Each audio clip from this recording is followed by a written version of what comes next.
Hola a todos, bienvenidos a Filosofía de Película. Yo soy Oscar. Este va a ser un video largo respondiendo a comentarios. No hay un tema, no hay un tópico central. Son simplemente cosas que anoté de la caja de comentarios y voy a ir respondiéndolas. Me preguntan si pienso que un grupo de canales son malos divulgadores científicos y me recuerdan que en un video viejo había hablado bien de uno de ellos. Obviamente cambié de opinión, obviamente ya no pienso eso. Los cientificistas, que en castellano han copado por completo lo que se llama la divulgación científica, no es que sean malos divulgadores científicos, no son divulgadores científicos. Son el cientificismo es una secta, es un culto que tiene la palabra ciencia en el nombre, como la cienciología, como la ciencia cristiana, como el creacionismo científico. No, no es que sean mala ciencia, no son ciencia, no tienen nada que ver con la ciencia. La única diferencia con el creacionismo científico es que estos tipos lograron ser tomados en serio. Estos tipos lograron ser reconocidos, bueno, son divulgadores científicos, a pesar de que su doctrina no es científica, cuando coincide con los resultados de la investigación es por pura casualidad, porque no se rigen por sus métodos. En ocasiones es totalmente acientífica. Las profecías no son ni siquiera falsa ciencia, las profecías son un asunto central en el cientificismo. Las profecías no forman parte de la ciencia, las valoraciones no forman políticas y morales, no forman parte de la ciencia. Y cuando la ciencia contradice sus dogmas de fe, son abiertamente anticientíficos. O sea, por ejemplo, en las últimas semanas se ha censurado en las redes sociales al ex director del CDC por, por decir que las vacunas no sirven para nada, porque los coronavirus evolucionan a una velocidad vertiginosa y en un mes el tipo que se vacunó, en un mes la vacuna ya no le sirve para nada. La vacuna ya es obsoleta. Y esto lo censuraron porque contradice el dogma de fe de que las vacunas son maravillosas y nos van a hacer felices a todos para siempre, que es dogma de fe del cientificismo.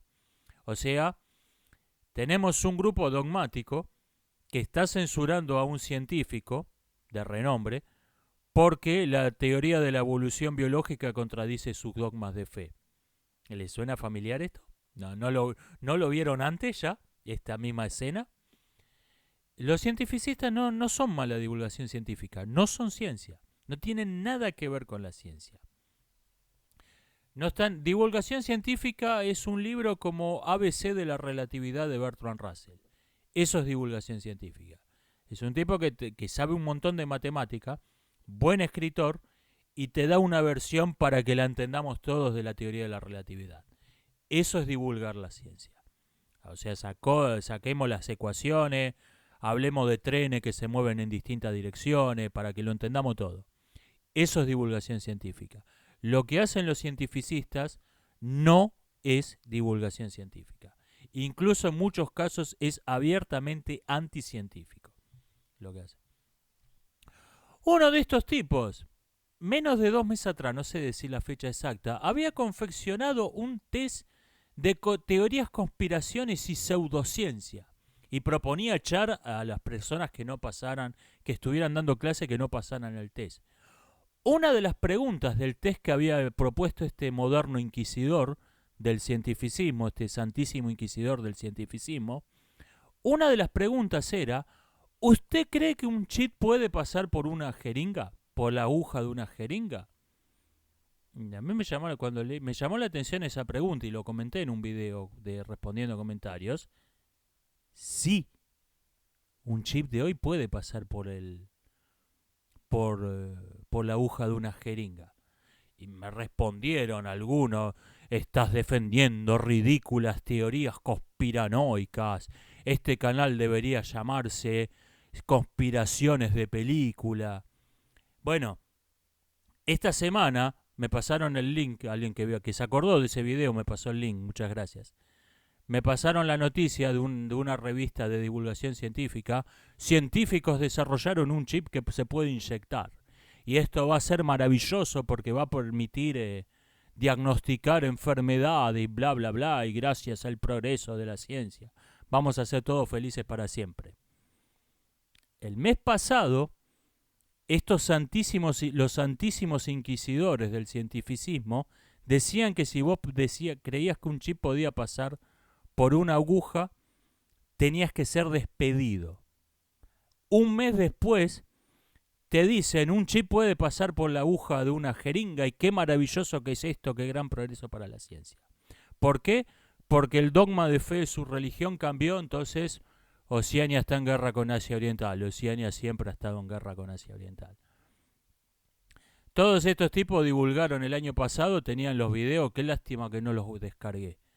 Todos subieron videos hablando de esto no pasa nada, esto es como la gripe, China es maravillosa construyendo hospitales. Uno llevó un médico a explicar que esto no se puede contagiar porque la tasa de contagio es muy baja. Todos esos videos los eliminaron, no los volvieron a comentar jamás, no se retractaron, estábamos equivocados, la verdad que la cagamos diciendo esto. No, simplemente lo eliminaron y eso nunca existió.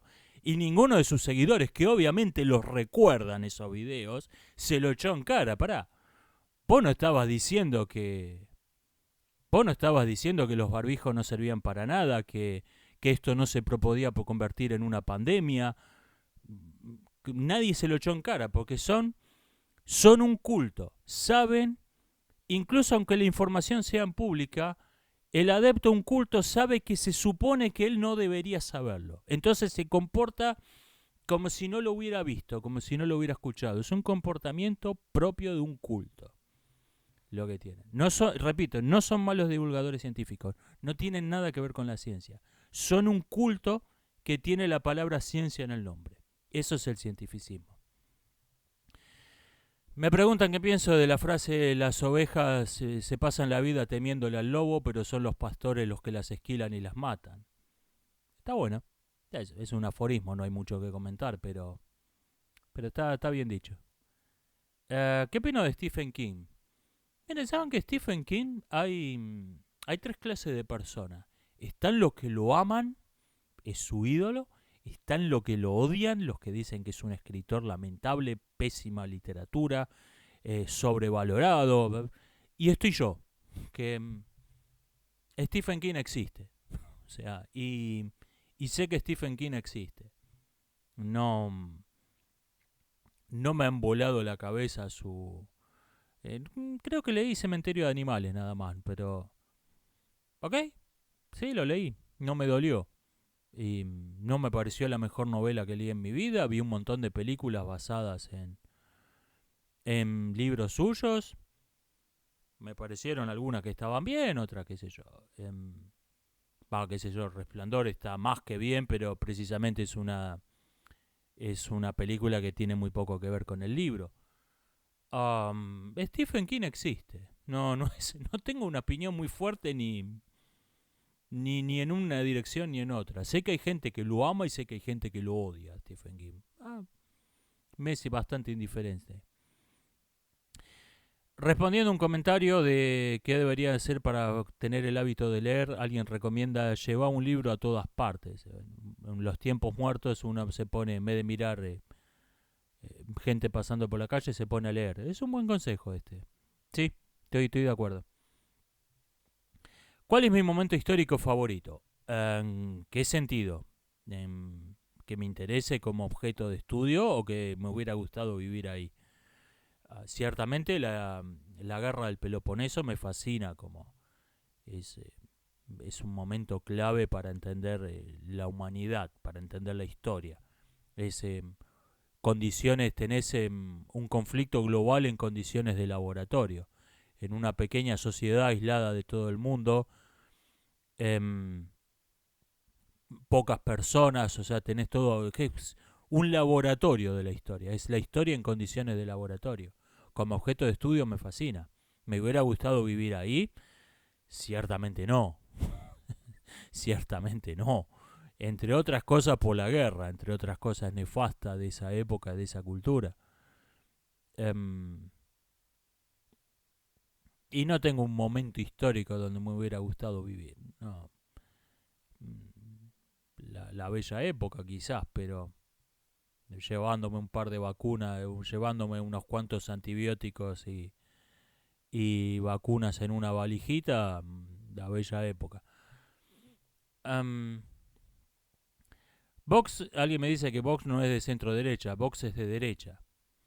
Vox es una cosa rara. Vox es de centro o incluso de izquierda en algunos aspectos y en otros es de extrema derecha. Es un...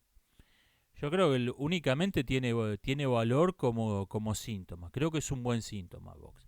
Es un intento de regresar a la cordura, en un país que ha estado viviendo varias formas de locura durante un siglo. Ha estado viviendo distintas variantes, distintas locuras a lo largo de un siglo. Vox es un intento de volver a la normalidad, volver a una sociedad razonable. Es un intento que ah, tiene la resaca de todas las locuras de un siglo. Es un intento de revolver a la cordura que arrastra todas las locuras, todas. Tiene rasgos de todas entre un siglo. Em, lo veo como un buen síntoma, nada más. No es algo que, wow, qué bien que está esto. Lo veo como un buen síntoma, Fox. ¿Qué pienso como ONGs, como Médicos Sin Frontera?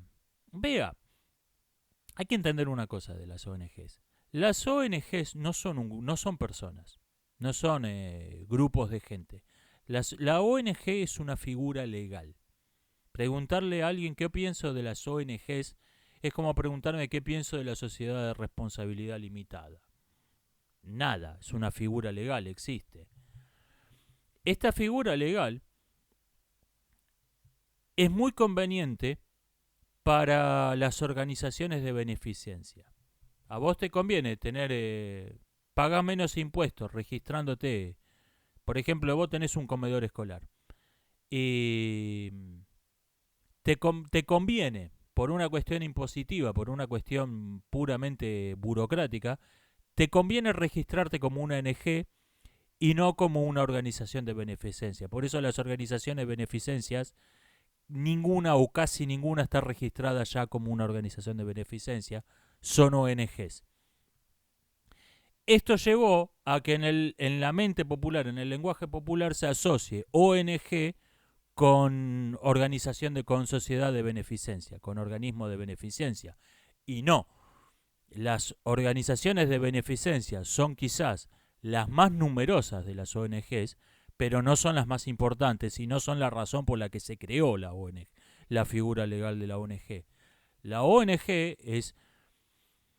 pueden ser organizaciones políticas, pueden ser grupos de lobbies, incluso grupos de lobbies nefastos como la corporación Planet Parenthood, pueden ser empresas de mercenarios como Médicos Sin Fronteras, etcétera. Y estos tipos se aprovechan de esa mente popular que dice, ONG igual organización de beneficencia, y se presentan lo que es una empresa de mercenarios como Médicos Sin Fronteras, se presentan su propaganda como si fuese una organización filantrópica que está ayudando gente en todo el mundo. No, son una empresa de mercenarios. Van a dar apoyo logístico en zonas de conflicto para el bando que les pagó. Eso tiene otro nombre. La ONG es una figura legal. Hay que meterse esto en la cabeza y nada más que una figura legal. Lo que importa es lo que está detrás de esa figura legal. ¿Qué opino de Carl Jung? Freud lo detestaba. Cuando lo citó muchas veces en su obra y en su edición personal se tomó el trabajo de tachar el nombre. Cada vez que lo cita tachó el nombre y escribió un ex psicoanalista. Carl Jung es un hombre que abandonó la ciencia. Es un hombre que empezó siendo un teórico del psicoanálisis, uno de los grandes teóricos del psicoanálisis, y después se fue por su camino. Se fue empezó a sacarse del sombrero cuestiones como el inconsciente colectivo, el, las premoniciones, no me acuerdo cómo las llamó, le dio un nombre pseudocientífico. Es un tipo que se fue por otro camino. Si a usted le interesa el misticismo, le interesa el pensamiento irracionalista y lo ve a este tipo, a este filósofo poeta como alguien interesante, ok, pero no es ciencia lo que estaba haciendo Young. Es un tipo que se abandonó el método científico. De Young fue el primer paso que llevó a disparate. Carl Jung fue el primer paso que llevó a disparate como la terapia de regresión a vidas pasadas y cosas por el estilo. Grandes afirmaciones requieren grandes pruebas y en Jung yo veo grandes afirmaciones con pruebas. El inconsciente colectivo, la manifestación objetiva de los pensamientos inconscientes. Prueba, un paciente mío soñó con un cuervo. Veo grandes afirmaciones, no veo grandes pruebas. ¿Cómo defino perversión? Perversión es esto es un concepto del psicoanálisis original, es cuando el deseo se satisface por un medio anormal, aunque el objeto de deseo sea el correcto. Desviación es lo contrario, cuando la vía de satisfacción del deseo es la correcta, pero el objeto es inadecuado. Cuando yo uso ese término lo uso en el sentido original de la escuela psicoanalítica. ¿Qué se puede hacer con las perversiones? Mire, por lo pronto dejar de fomentarlas y dejar de verlas como algo normal. Dejar de llevar a lo... qué bueno, decirle a los niños, adoctrinarlo para que lo vean como algo bueno. O hablar de gente que anda disfrazado de perro en cuatro patas por la calle. Es su cultura y hay que respetarla. Hay que dejar de verlas como algo normal y ver lo que es obviamente un comportamiento patológico como lo que es un comportamiento patológico. Y las terapias tienen muy mala fama y no por una cuestión ideológica, tienen muy mala fama justificada. Las terapias para personas que tratan de volver a la normalidad tienen unos índices de suicidios tremendos. Igual creo que no estamos por lo pronto, creo que después vemos qué hacemos. Por lo pronto dejar de verlas como algo normal, dejar de elogiarlas, dejar de fomentarlas. Estamos en el nivel de lo muy básico. No nos pongamos en cuestiones sofisticadas. ¿Qué pienso de las nuevas ideas en el psicoanálisis, de los nuevos teóricos del psicoanálisis? No estoy al tanto. No estoy al tanto de esos pensadores. Lo veo. Me interesa mucho las ideas filosóficas en el psicoanálisis y para esto siempre son más interesantes los primeros autores. Freud, Spielrein, Jung. Siempre son los primeros los más interesantes en este aspecto. ¿Qué hace a una buena comedia? Me preguntan. Tiene que hacer reír. Antes que nada, hay un criterio, me parece que hay un criterio claro. La buena comedia tiene que hacerte reír. Aristóteles decía que la comedia, en la comedia, tanto como en la tragedia, sufre gente. Lo que pasa que en la tragedia, el héroe trágico es un ser superior al espectador y el espectador lo compadece. En la comedia, el personaje cómico es un ser inferior al espectador y el espectador lo desprecia. Entonces, en la comedia nos reímos del sufrimiento de alguien que despreciamos. Estas ideas después se desarrollaron, aparece la idea del héroe cómico, que el héroe cómico es un personaje. El héroe cómico es una cosa extraña, el espectador lo desprecia, es muy, muy aristotélica esta idea. El espectador lo desprecia, salvo en un aspecto. En un aspecto el espectador lo ve como un ser superior a sí mismo. Qué sé yo, por ejemplo, todas las películas de Ben Stiller El personaje que hace Ben Stiller es un idiota y por eso el público se ríe. Pero este tipo también, este tipo que es un idiota, también es capaz de arriesgar su vida por sus amigos, por, por sus seres queridos y eso inspira admiración, es un rasgo del héroe trágico. En ese aspecto lo sentimos como superior. Es un idiota, pero en un aspecto superior al espectador promedio. O sea, es un personaje heroico cómico. Es una cosa, esto es una idea totalmente moderna, pero que tiene sus raíces en Aristóteles. Y después tenemos la fórmula, la receta de Schopenhauer, que el humor es poner una cosa donde no va, una cosa fuera. El humor es algo que está fuera del lugar. Interesante. No, esto no se lo ha desarrollado tanto, pero es una idea interesante. Um, Alguien me comenta que vio mi reseña de Wonder Woman 1984 y le llamó la atención que aunque le puse una estrellita y media de 5, eso relativamente es una de las reseñas más favorables que vio. Sí, yo creo que se ensañaron con esa película. A ver, es muy mala Wonder Woman 1984, pero es el tipo de película mala que quiero ver. Birds of Prey, por ejemplo, es una película malísima, pero es mala por desgano. Es mala porque, mira, ¿de qué va? Mira, vamos a hacer una película, no importa que sea una completa mierda, porque la vamos a promocionar como que si no te gusta, porque son machistas, racistas, homofóbicos. Ah, bueno. Entonces no importa nada, no importa nada. Igual los críticos le van a poner 5 estrellas. Sí. Ah, bueno. Entonces está vestuario, Margot Robin vestida con un pijama.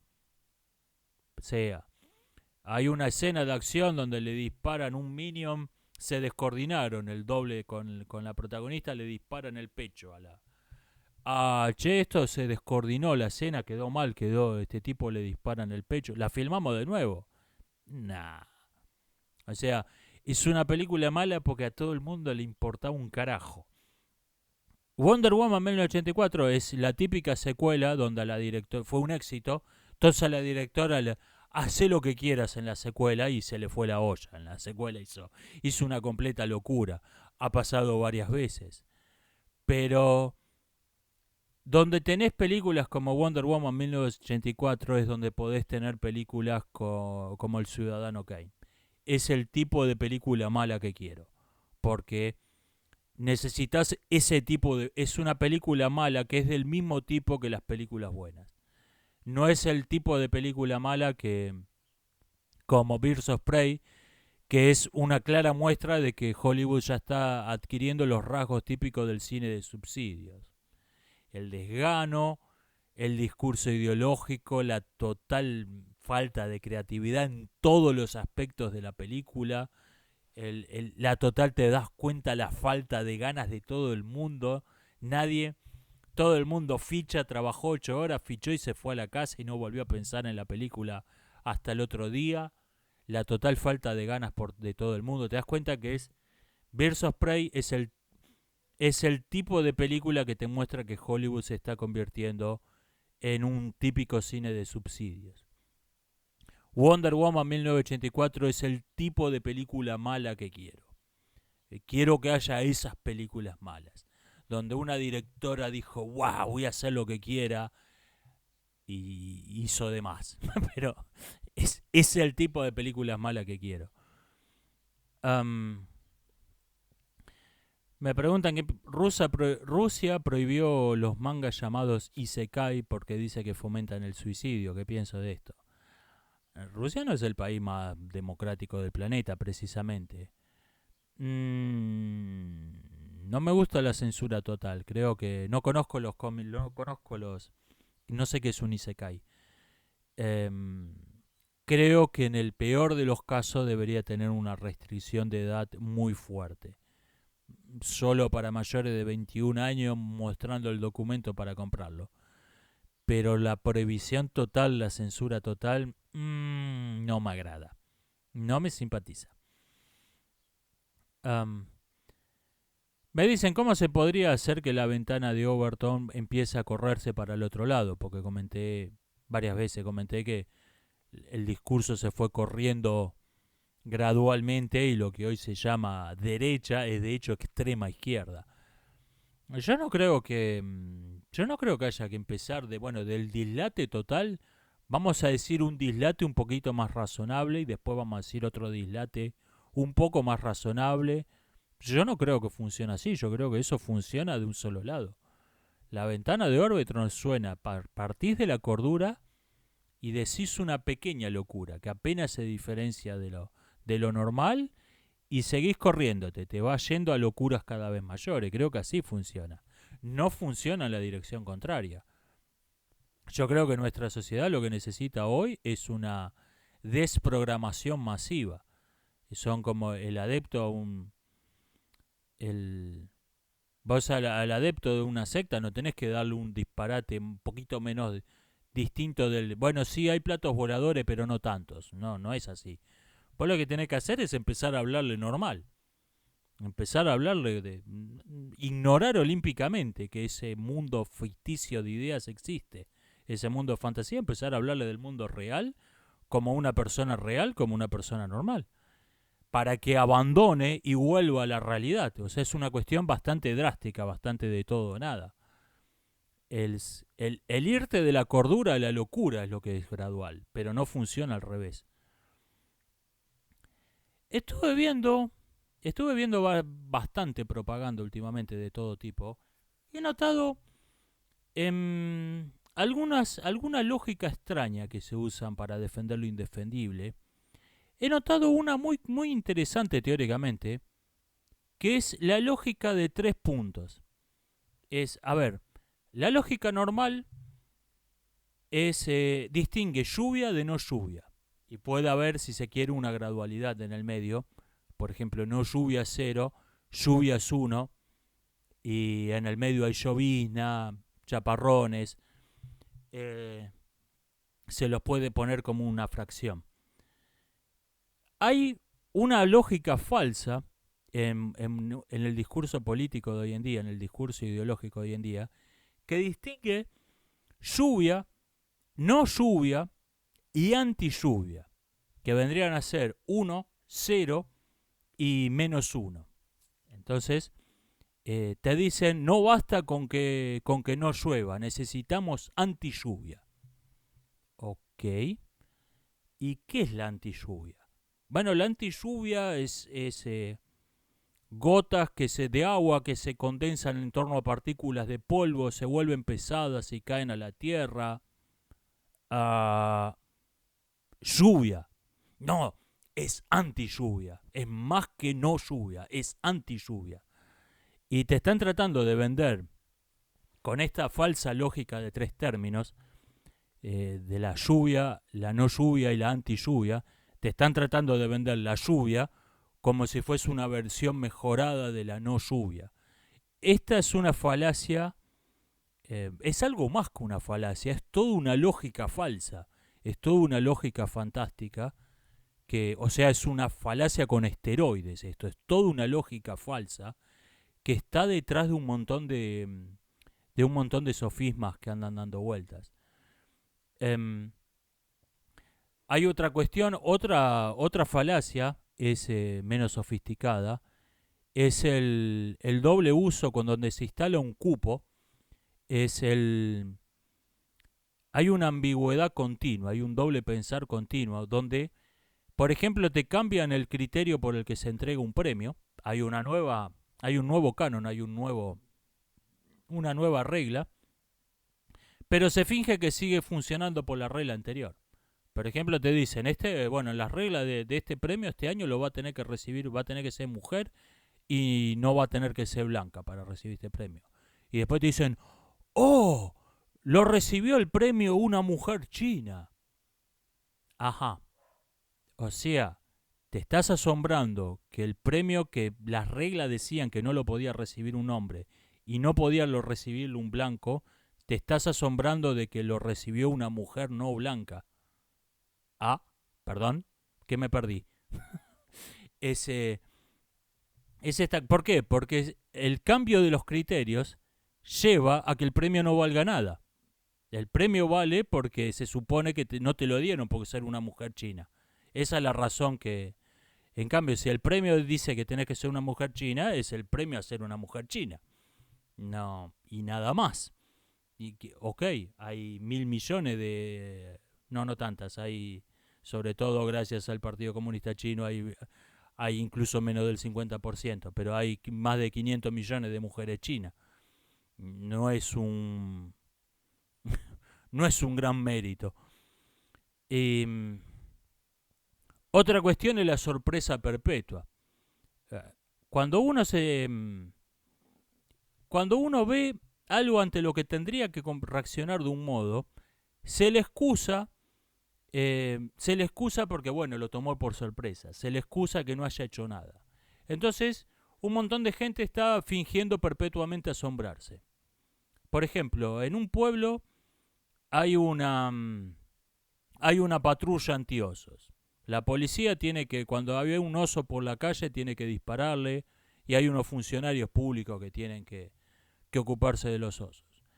Y hay un oso suelto y no pueden hacer nada porque el oso es del comisario, el oso es del político, del alcalde, o qué sé yo, lo que sea. O por ahí no por algo malo, por ahí el oso no jode a nadie, por ahí el oso manso, déjalo tranquilo al oso. Pero ¿qué pasa? La policía no puede encontrarse al oso y no hacer nada. Entonces se sorprende. ¡Oh! ¡Un oso! Dice, cada vez que alguien se cruza con el oso. ¡Oh! ¡Un oso! Y sigue caminando. Y pasan los años y el oso anda suelto y... ¡Oh! ¡Un oso! Cada vez que alguien se lo cruza. ¡Oh, caramba! Un oso. Sigue con su vida. Esa es la sorpresa perpetua. Y esto es lo que estoy viendo con... ¡Oh! Prohibieron... Caramba, Hollywood prohibió que el Oscar sea para un hombre blanco. ¡Oh, un oso! ¿Por qué? Porque si dejas de asombrarte, tenés que hacer algo. Ok, sí, te tomó de sorpresa. En serio te tomó de sorpresa. ¿Qué pasa? Que si dejas de asombrarte, ya no tenés la excusa. Tenés que hacer algo. Ok, esto ya no me sorprende, por lo tanto tengo que hacer algo. Entonces se sigue fingiendo sorpresa. Oh, un oso. Esas son, creo que, las tres falacias en las que se sostiene el discurso ideológico que está dando vueltas. Las protestas en Hong Kong sí fueron espontáneas, me pregunta alguien, supongo que con ironía. No, ni pretendieron serlas. Se conoce quiénes son los organizadores, algunos están presos, los que estaban en Hong Kong, y los que están en el extranjero dan entrevistas, te cuentan cómo lo organizaron. ¿Por qué alguien que está luchando contra una tiranía se va a esconder, va a fingir que no existe? Son las ratas de cloaca marxistas las que tienen que esconderse, porque no pueden decir cuál es su verdadero objetivo. Entonces te dicen, no, esto fue algo totalmente espontáneo, no lo organizó nadie. Son las ratas de cloaca las que necesitan esconderse.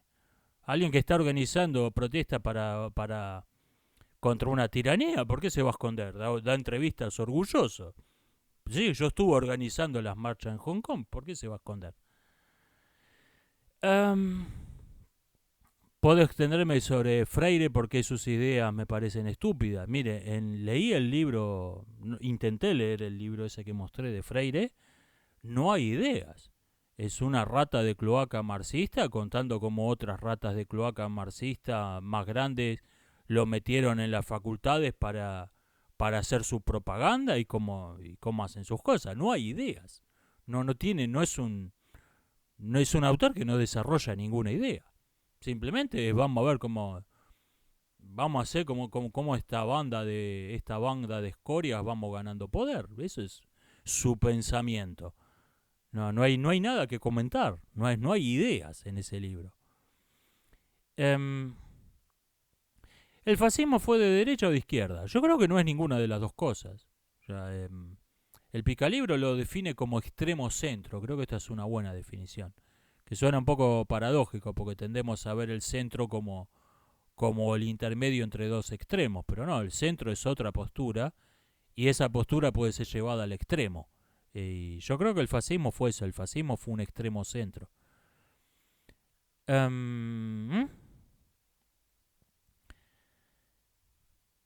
Me he perdido con... Comentan la foto que subí de un... Me perdí con la lista. Comentan la foto que subí de un general de Yemen dirigiendo una operación desde la primera línea del frente. Y esto dio origen a muchos comentarios. Pro bigotudo y anti bigotudo. El team pro bigotudo dice que el tipo está, está predicando con el ejemplo. Está dándole... No es, mirá, este hijo de puta me mandó al frente y él se queda en la retaguardia. No, está ahí, te está al soldado raso, está haciendo él lo mismo que le ordenó hacer al soldado raso. Eso te lleva la moral por las nubes. El team anti-bigotudo decía que lo van a matar y si lo matan el resto de su ejército va a morir de modo muy honorable. Y esta es la parte racional que yo mencionaba. No tomo partido, no tomo partido, creo que tienen su parte de razón los dos. ¿En qué contexto está esa foto? Es una lucha de... ¿Contra a quién le está disparando el tipo ese? Está tribus insurgentes apoyadas por Irán.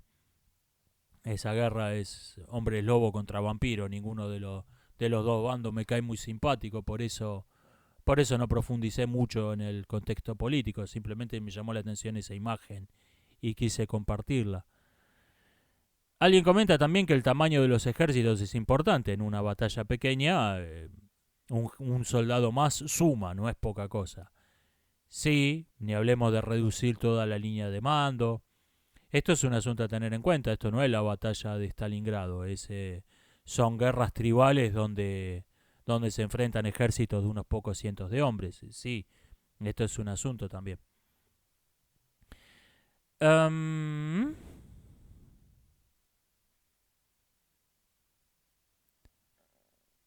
bueno, y me preguntan si la propaganda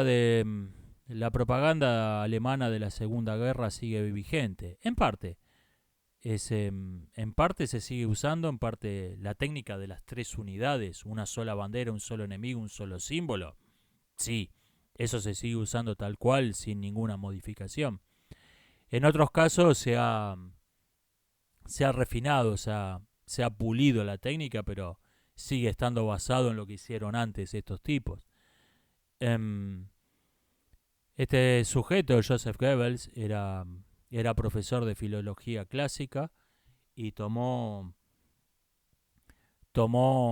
las ideas de la filología, del modo en que evoluciona el lenguaje, y lo convirtió, ok, vamos a acelerarlo, el modo en que evoluciona naturalmente el lenguaje, vamos a convertirlo, vamos a compactarlo, lo que normalmente hubiera ocurrido en 1000 años en una década, vamos a cambiar el modo de pensar de todo el mundo a través del lenguaje. Si esto suena orwelliano no es por casualidad, Orwell se basó en las ideas de estos tipos para inventar su distopía. Tomó las ideas psicológicas de Freud y de Adler, un pensador hoy menos conocido, pero tan influyente como Freud en la Alemania de los 30, y esa fue la base científica de su propaganda. Lo que pasa es que después esto se siguió desarrollando, pero la idea central de hacer una propaganda basada en conocimientos científicos surge de ahí. Um, no era gente muy recomendable, pero era gente con oficio, era gente buena en lo suyo.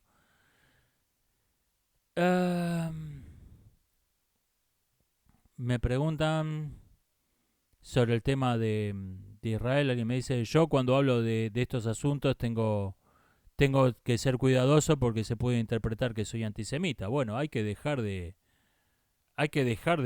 caer en este chantaje intelectual. Tenés un régimen explícitamente supremacista racial, bombardeando un edificio, matando civiles porque dicen que son racialmente inferiores. Hay que expresar eso, no llamarlo con diminutivos, no tener miedo que decirlo, hay que llamarlo por su nombre y expresar el desprecio que merece ese régimen. Alguien comenta, si el terrorismo justifica un bombardeo de una población civil, entonces España debería haber bombardeado el País Vasco por los atentados de ETA. Si vamos a medir con la misma vara, sí. Si alguien me está diciendo que los atentados de Hamas justifican bombardear la franja de Gaza, entonces España debería haber bombardeado el País Vasco, ¿sí? Si vamos a aplicar el mismo criterio, vamos a aplicar el mismo criterio para todos. Si estás justificando lo uno, tenés que justificar lo otro. ¿Qué pienso de la defensa que hace Ben Shapiro de Israel diciendo que es un país democrático? Es un hecho documentado que Israel sancionó una ley en 2018 diciendo explícitamente que solo los judíos son ciudadanos de Israel. Es un hecho bien documentado que menos personas tienen derecho a voto en Israel que en el apartheid sudafricano. Es un hecho comprobable y documentado. Es un hecho comprobable y documentado que para votar vos tenés que presentar un certificado de pureza racial a las autoridades de mesa. Esos son hechos. A los hechos no les importan tus sentimientos, Ben.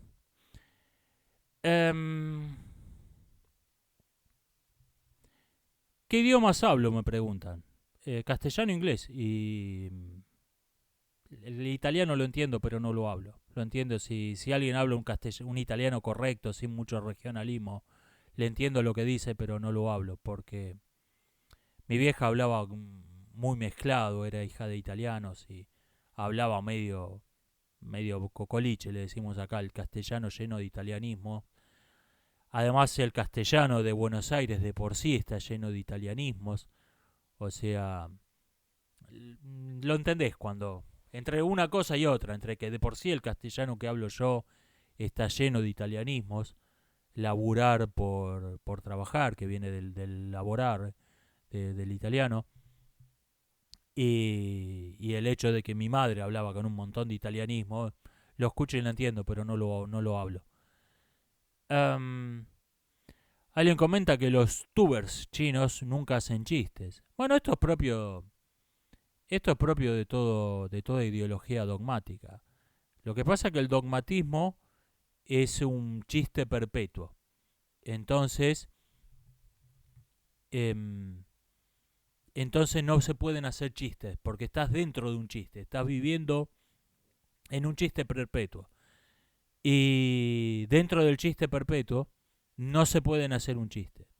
Un chiste es un chiste, por ejemplo, venía caminando y vi a 3 tipos dándole una paliza a una niña. Y yo me indigné y me metí. ¿Y qué pasó? No sabe la paliza que le dimos entre los 4 a esa mocosa. ¿Dónde está el chiste? Que uno cuando dice me indigné y me metí, se interpreta por sentido común que se metió a defender a la niña, no a pegarle también. No que se indignó con la niña y le pegó él también. ¿Qué pasa? Donde se vive bajo un dogma, no hay postulados de sentido común. Me indigné y me metí, ¿para qué bando? Es una pregunta razonable, porque nada tiene sentido, no hay nada de sentido común. Entonces el chiste es imposible. Cuando uno prepara el chiste. Venía caminando y vi a 3 tipos pegándole a una niña, me indigné y me metí. Ajá, ¿para qué bando te metiste? Es una pregunta perfectamente razonable porque no hay sentido común. Nada tiene la menor lógica. Y entonces el chiste presupone, esto me lo olvidé al comentar el tema del humor antes, el chiste presupone un contexto de sensatez donde el disparate resalte. Esto lo decía Borges, por cierto. Borges decía que libros como El crimen considerado como una de las bellas artes o El elogio de la locura presuponen sociedades razonables donde el dislate destaque solo, que en el siglo XX había en cambio que había que estar diciendo cosas obvias, no se podían escribir ese tipo de libros.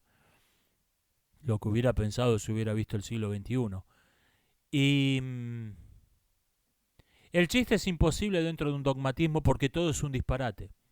El chiste, fíjense, por ejemplo, fíjense la historietista Maitena, era un cago de risa antes de que se sumara a un grupo ideológico dogmático, eran para morirse de risa sus viñetas. Se volvió incapaz de contar un chiste, se volvió incapaz de hacer un chiste y no por falta de talento. Es una humorista que ya sabíamos que tenía talento, para hacer reír. Se volvió, cuando se mete en un grupo ideológico, se vuelve incapaz de contar un chiste. ¿Por qué? Porque está viviendo en un chiste. Está viviendo en un chiste. Por eso es incapaz de hacerlos. ¿Qué pienso de la película Tropa de Élite? Creo que junto con Starship Troopers de Paul Verhoeven, creo que es una de las dos películas más mal interpretadas en la historia del cine. Tropa de Élite. Por ahí, para entenderla cabalmente, haya que ver primero la menos conocida, Ciudad de Dios, del mismo director. Es Tropa de Élite. ¡Wow! Estos policías que andan volándole la cabeza a escopetazos a la gente. ¡Bien! Ah, no va de eso la película. No es. No.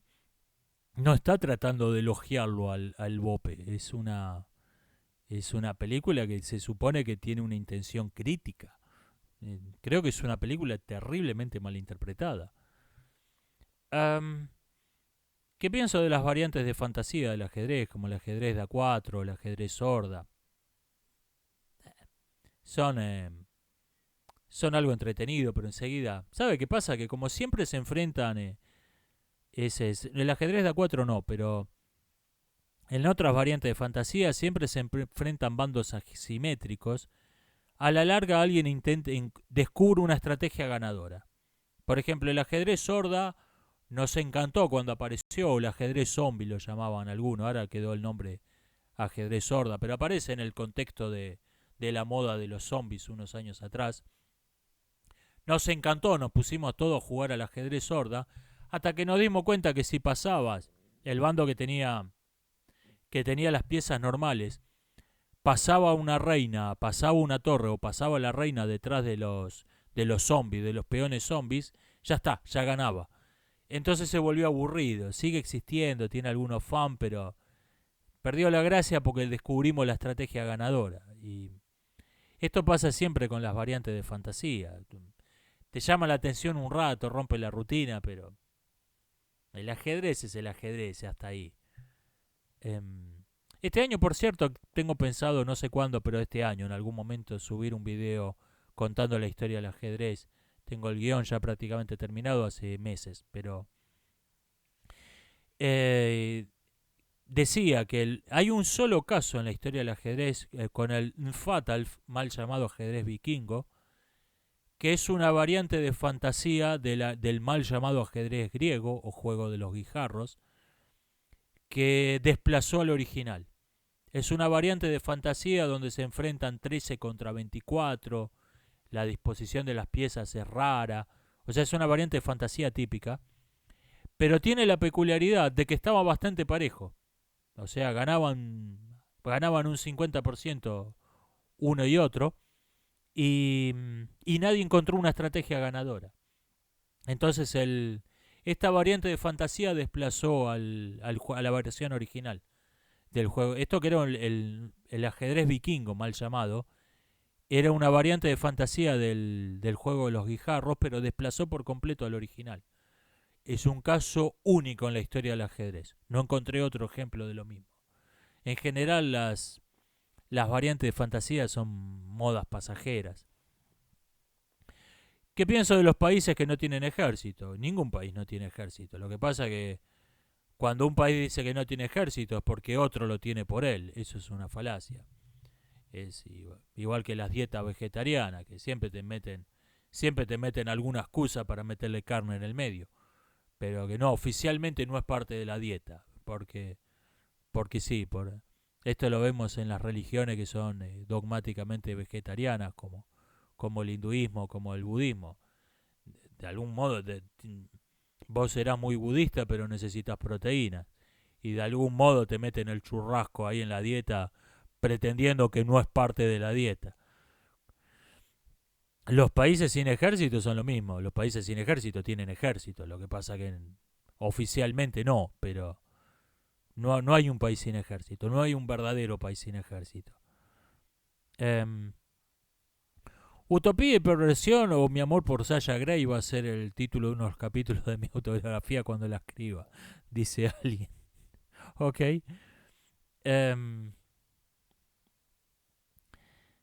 ¿Qué pienso de la renta básica universal? Que es un eufemismo. Renta básica universal es un eufemismo, neolengua. Es, el socialismo es una cosa nefasta, ha fracasado de modo espectacular en todos los países donde se lo implementó. Eso es lo que pienso de la renta básica universal.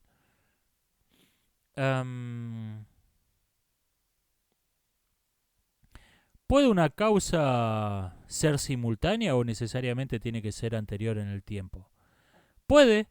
Por ejemplo, la planta baja es la causa de que el primer piso de un edificio no se caiga. Y sin embargo no es que primero existe la planta baja. Cuando lo construyeron sí, pero no es que la causa es anterior necesariamente. No esto en el sentido de la causa que le da Hume al término causalidad. Hume se refiere a la causa únicamente como causa en el tiempo.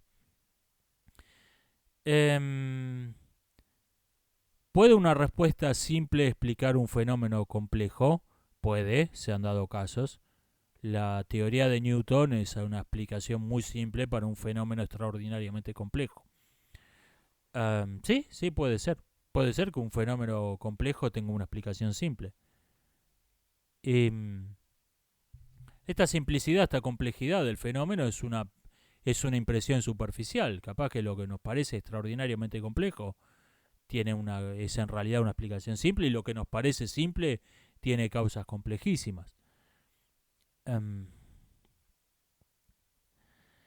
Lo que dije de la libertad positiva no sería lo mismo que lo que negué diciendo que los liberales apoyan dictaduras.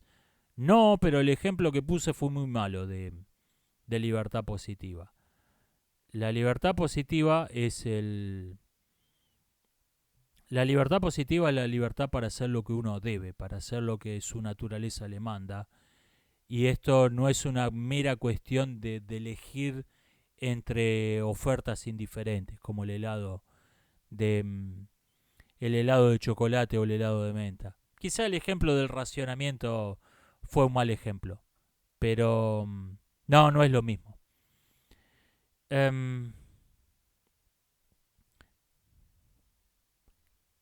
¿Qué pienso de Bayul Chung Han?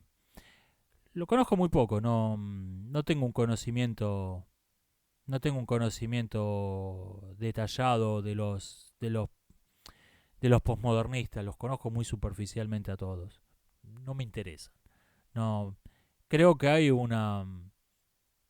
fallas de raíz en su visión de la realidad, y aunque pueden tener detalles interesantes, es recolectar cerezas de una planta deformada y con raíces podridas.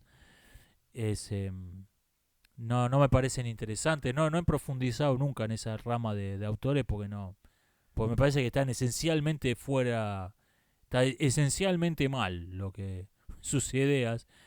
Por ahí tienen cositas para rescatar, pero no me parecen interesantes. Me dicen que la creadora de la Marcha de las Mujeres es una antisemita declarada. Sí, además, no es cuestión de quién la organiza. Me causa gracia que el 8 de todo el mundo, el 8 de marzo sea feriado nacional, sea en muchos países, y todo el mundo pretenda que no recordar lo finja no saber o pretenda no recordar lo que es el 8 de marzo.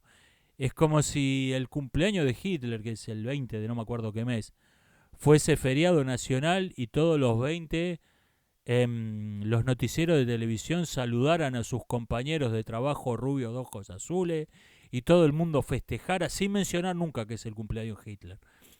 Y festejaran, estamos festejando el 20 de tal mes, y todo el mundo festejara el cumpleaños de Hitler fingiendo que no se acuerdan que es el cumpleaños de Hitler, o fingiendo y pretendiendo que no es una fiesta nazi porque nadie menciona que es el cumpleaños de Hitler. Bueno, eso es el 8 de marzo. Eso es el 8 de marzo. Todo el mundo finge que no recuerda lo que es, y porque finge que no recuerda lo que es, pretende que no es una fiesta antisemita el 8 de marzo. No es una cuestión de una pancarta o de una organizadora. La locura es mucho más profunda. El disparate es mucho más profundo. Si todas las revoluciones fracasan, ¿qué pienso de la Revolución de Mayo? Que fue un fracaso espectacular. Terminó en la completa anarquía en décadas de guerras civiles. tras lo cual se organizaron las naciones latinoamericanas modernas, después del fracaso espectacular de la Revolución de Mayo. A mal puerto va por leña si quería encontrar una excepción. ¿Demóstenes fue un patriota o un decadente? Fue las dos cosas. Fue un hombre que tenía un enorme amor por su patria, viendo que se estaba cayendo a pedazos, que estaba decayendo.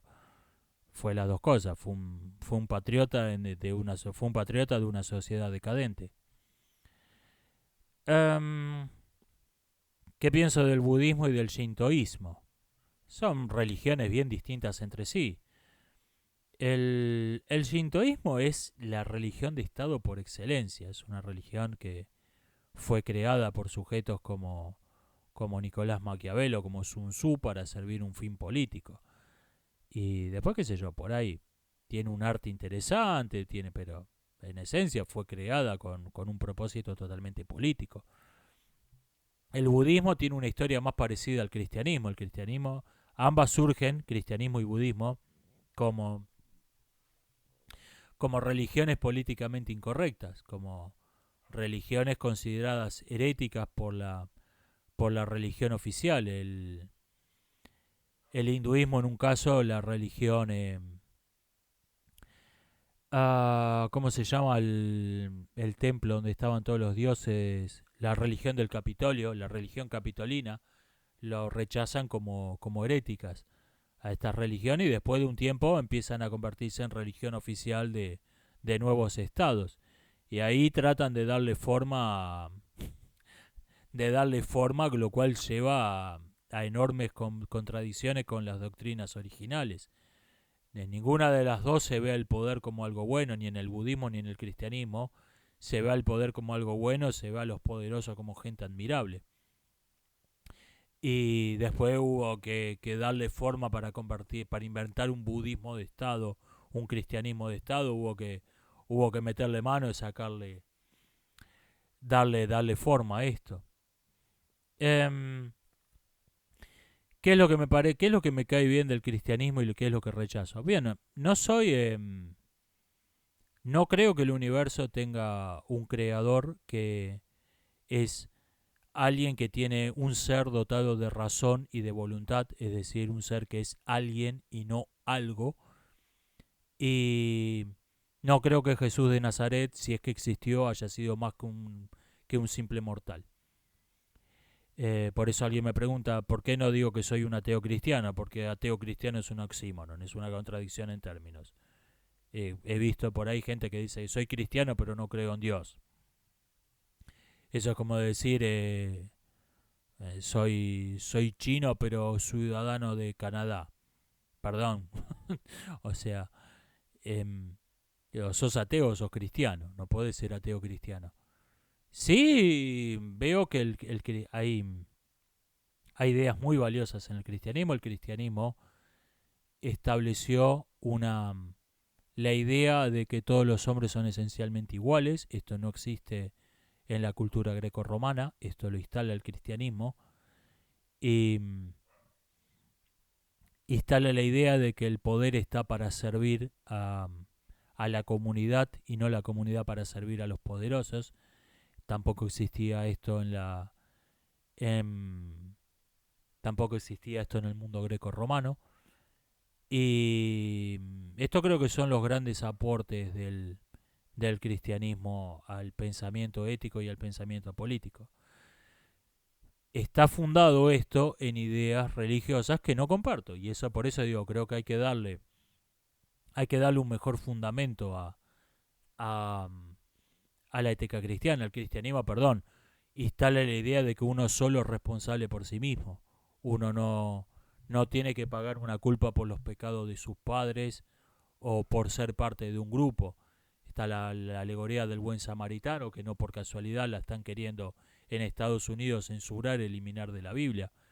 Sacar una versión censurada de la Biblia donde eliminen cosas como la fábula del buen samaritano. ¿Por qué? Porque te están predicando todo el día, si sos samaritano, tenés que sentir culpa por el privilegio samaritano. Es blanco y negro con el dogma oficial de hoy. esto. Eso yo creo que son cosas muy positivas que tiene el cristianismo. Hay que darle un mejor fundamento teórico. No puede estar basado estas cuestiones tan importantes en cuentos de hadas, vamos a decirlo mal y pronto. Y eso es lo que pienso básicamente del tema. ¿Qué pienso de Pablo Coelho? Me dicen que es un autor demasiado atacado por los memes. Puede ser, no lo he leído. Pablo Coelho no es un autor que le vayan a dedicar un capítulo en ningún manual de filosofía. No es un autor que se considere importante, que se tome en serio. Nadie se tome muy en serio. ¿Qué sé yo? Capaz que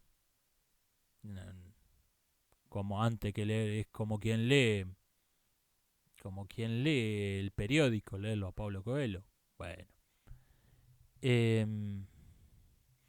me preguntan qué opino de una secta satánica que no puedo mencionar en YouTube porque mi video volaría así.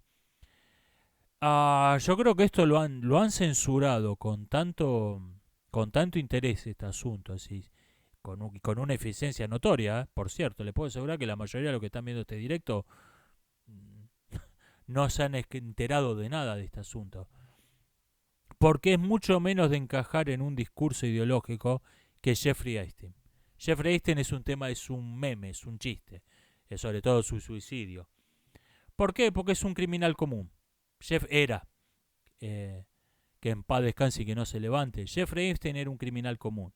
En cambio, si me estás hablando de una secta, estás hablando de gente que hace propaganda, de gente que recluta, de gente que tiene unos cuantos adeptos y tiene mucha más gente que sin ser adepta sabe que existe. Entonces no es algo tan fácil de digerir. Pará, ¿me estás diciendo que esto existió por años en una ciudad donde se conoce todo el mundo, donde hay más cámaras de foto que en todo el resto del planeta junto, y nadie se enteró que esto existía? ¿En serio? Es imposible, es imposible de acomodar al discurso de siempre hay una manzana podrida en el cajón. No, esta organización te está mostrando que el cajón está podrido. Y eso es la gran diferencia con Jeffrey Epstein. Incluso yo no sé si no le dieron a Epstein más difusión de la que merecía para tapar este asunto. Para tapar el asunto de la secta Lord Voldemort. De la secta que no puedo ni mencionar en YouTube. Porque el bot lo reconoce. Chao mi video. El bot reconoce que la mencioné, vuela.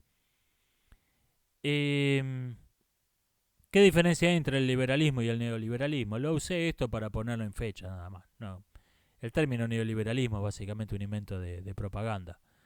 No, no debería haber usado el término ese. Debería haber dicho que el Partido Conservador Británico es liberal. Me preguntan qué pienso de una prueba aristotélica de Dios. Que me pasan, no sé de dónde sale esto, no sé si es, no creo que sea una, sin duda no es un texto literal de Aristóteles. Es propio de una época donde la lógica no había comprendido sus límites, donde se le quería sacar a la lógica más de lo que puede dar. La lógica, vos no podés obtener por la lógica nada que no esté, nada de lo que no tengas una experiencia. No podés llegar a algo, a una verdad de la que nadie tiene ninguna experiencia únicamente por la lógica. Esto es propio de una época donde la lógica no conocía sus límites. Esto de querer este tipo de pruebas de Dios es, creo que seguir insistiendo con este tipo de razonamientos hoy en día, dejémonos bromar, gente. Hace 200 años que Kant publicó la crítica de la razón pura. Eh, léanlo. Bueno, yo también tengo que leerlo a Kant, pero por lo menos sé de qué va. Sé que este tipo de argumentos no son válidos. Están tratando de sacarle a la lógica lo que la lógica no puede dar. Y me dicen que ponga por qué la democracia es la mejor forma de combatir el totalitarismo. Porque todo grupo tiende a aliarse naturalmente con los que se le parecen. Entonces, si vos para combatir grupos tenés en tu país, tenés grupos insurgentes que defienden un totalitarismo, y para combatirlos estableces otro totalitarismo, ¿sabe qué va a pasar? Que esos tipos se van a poner de acuerdo entre sí y van a joder a todo el mundo, porque son el hambre y las ganas de comer. Se van a cagar a tiro un año, dos, y después van a ver, bueno, pará, si queremos básicamente lo mismo, vamos a ponernos de acuerdo, vamos a joder lo que queremos joder a todo el resto del mundo. ¿Por qué no estamos cagando a tiro entre nosotros? De ahí tenemos gente como los Kirchner, que fueron abiertos colaboradores de la dictadura militar en Argentina, eh, etcétera. ¿Por qué? Porque son lo mismo. Son lo mismo. Y lo que necesitas es, si vas a combatir el totalitarismo, necesitas una organización política que funcione de modo distinto, no que funcione igual. Combatir fuego con fuego es un estupendo eslogan para vender un producto muy malo. Vos no podés combatir el fuego con fuego. Para combatir el fuego necesitas agua. Necesitas una cosa completamente distinta. Y seguramente me estoy olvidando algo porque estuve leyendo de modo mezclado. Voy a ir cortando por acá. Nos estamos viendo. Hasta la próxima.